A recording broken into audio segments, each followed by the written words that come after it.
Google I/O is in full swing, and there's been so much that's announced, it can be a little bit difficult to know where to start. And if you manage to get past the 15-minute infinite scroller game, there was a lot announced, and it can be a little bit difficult to keep track. It's no surprise really that Gemini and AI were very much the focus for Google, and that is kind of what I/O is all about. We saw a few things that Gemini can do and will be able to do in the next few weeks. From Ask YouTube, that will be a new search option where you can ask in plain English what you want help with, and YouTube will take you to exactly the timestamp in the video to save you watching it all, which I'm not sure I'm that keen on. Android Halo is something else that's coming to monitor agents in real time, and then you have daily briefs with Gemini Spark.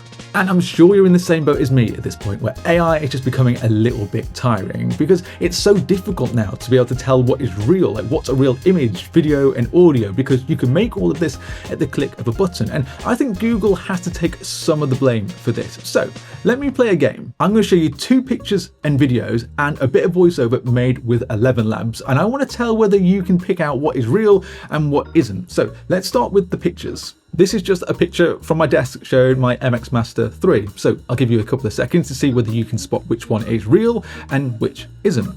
Now the video. So one of these is something that I took in a tube station on my Pixel, and the other is something that I told Google Flow to make. And then let's see whether you can spot which voiceover is real and which isn't. There is so much AI, Google might have a problem. There is so much AI, Google might have a problem.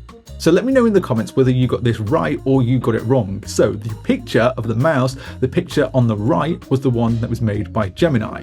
For the video, it was the video on the left that was made by Gemini. And for the voiceover, it was voiceover A. There is so much AI, Google might have a problem that are made with 11 Labs. And I just think that this, at a quick scroll, is very hard to tell what is real and what isn't. And Google has made that problem, but luckily it's also got a solution. Over the next couple of weeks, Google is adding a few new tools to Gemini Search and Chrome to make it a little easier to detect AI.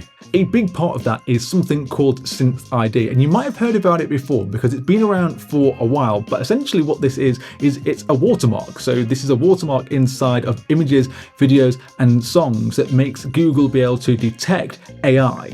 The way this works is that SynthID embeds itself into pixels, and then it isn't lost through cropping, filters, adding noise or compression of those images. For video, it's baked into every frame, and for audio, it's converted into a spectrogram, which is where the watermark is placed. This means that images made through Gemini, videos made through Veo, and then audio made through Lyra, the moment they are made, they have that SynthID baked straight into them. And I didn't know this existed, but you can already use Circle to search to find out whether something is real or fake. And apparently it's been used over 50 million times to check that already, according to Google. When you ask, is this real or is this AI? Google comes back with no, this image is not real, it's completely AI generated. It then goes into why it's not real. So that would be that it has SynthID attached, and then it breaks down the inaccuracies in that picture. So for example, the cat's holding a steering wheel here and Gemini calls it out. And over the next few weeks, Google is adding this to Chrome with that new Gemini integration. This should work in a fairly similar way to how it works with Circle to search or asking Gemini if the picture is AI made. There is a problem with this though. Not everyone is using that SynthID yet. So if you were to go outside of any of Gemini's AI creative tools, it might not necessarily have that ID baked into it, which means that Gemini can't tell you with 100% accuracy whether it is AI or whether it is real. It was announced though at I/O that people like Nvidia said it's working with Google to add this into videos created with Cosmos. OpenAI is adding it, and so's 11 Labs. They're all working with Google to add this SynthID. And that's what we need. We need more people to be adopting SynthID. But the problem is here that it's not a standard yet. So not everybody who creates AI content is going to add this in because there's no reason to do it yet. But Google has open source SynthID for text watermarking. But for images, video and audio, wider support depends on companies actually wanting to adopt this. I'm so here for being able to ask Gemini whether something is real or not real, because it can be a little confusing, even to me. But SynthID is only part of what Google are doing to try and combat this problem. The other part of this is C2PA. C2PA works a little differently. The easiest way to think about SynthID is that it helps identify AI content, while C2PA helps prove the history of real or edited content. This is more of like a digital receipt. So when you take photos and videos on your phone, it basically gives it that C2PA certification. This then means it can read and show information about how the photo was captured, including the device or camera that actually created it, if that information is included. It can also tell you if the image was edited or even what tools were used to edit that photo. This isn't new though. You've probably heard of C2PA before, because back in the summer when the Pixel 10s launched, this was something that was introduced on those devices. So if you take a picture with your Google Pixel 10, it has that C2PA digital receipt already attached to it. What was interesting though, I saw Google mention that this was coming to video for the Pixel 8s, 9s and the Pixel 10s. And Google have a plan. They don't want to just tell you whether something is AI or not AI. What they want to do is kind of tell you that an image is real. And I think that's more important. They want to give you a paper trail saying, okay, this creator, for example, took this photo on a Google Pixel 10. So I think that's a little bit more important than just telling you whether it's AI or it's not AI. You kind of want to have a little bit of peace of mind that what you're looking at was made by an actual person.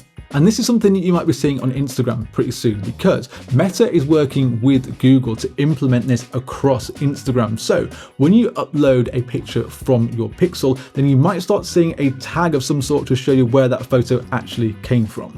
From what I've read, it looks like that soon, I'm not exactly sure when, but soon, if you upload a picture from your Pixel to Instagram, it's going to start being able to label it and tell you what device this came from. And this is not going to be like one of those big labels like shot with Pixel or made by Pixel. It might be something that's going to be a tag on the image, or it could be in the description of some sort. But I don't really know how exactly Instagram is going to show this yet. But I'm all here for being able to be told that pictures that I'm looking at are real.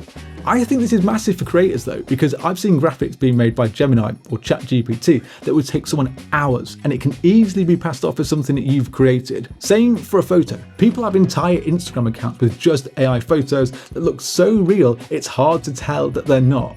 And that sounds great if you create that AI piece of art using Gemini or something else, or you take a picture with C2PA, you can post it and then you know that it came from you.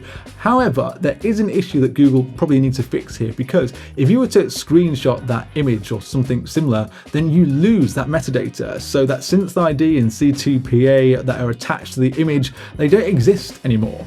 And I have no idea how Google or anyone is going to be able to combat that. But just because something doesn't have a label, it doesn't automatically mean it's fake. It just means that there isn't like a verified trail attached to it. And I said it before, it doesn't mean that every picture that's ever taken now is going to have C2PA attached to it or a SynthID, but I suppose it's a step in the right direction, because we are going to be flooded with AI in the next couple of years. I feel like even now, Twitter and Threads and Instagram is already flooded with AI rubbish. So being able to tell where something came from, how it was made, and if it's real is going to be a really big deal in the next couple of years. So there are loads of other announcements at Google I/O, but that's one that I think might have gone under the radar a little bit. And at the moment, I am so sick of AI. So anything that can help me detect AI and kind of figure out what's real and what isn't, I am all here for. But let me know your thoughts about this in the comments below, because it's something that I think is not going to get the big headlines at Google I/O, but I think it's important. So let me know.